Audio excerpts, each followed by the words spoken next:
খুব দেরি হয়ে গেল আজকে। জঙ্গলের মাঝখান দিয়ে যেতে ভয় লাগে, কিন্তু আমার তো কোনো ভয় লাগে না।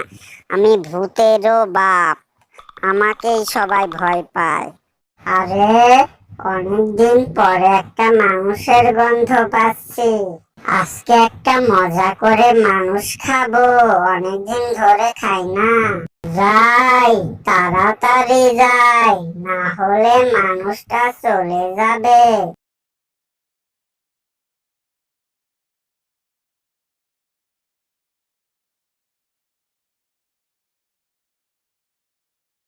এই মানুষের বাচ্চা, আমি এখন তোকে ঘাড় মোটকে খেয়ে ফেলবো। আমাকে খেতে হলে তোকে আমার সাথে লড়াই করতে হবে। তুই যদি আমার সাথে লড়াই করে পারিস, তবেই তুই আমাকে খেতে পারবি, না হলে তুই আমাকে খেতে পারবি না।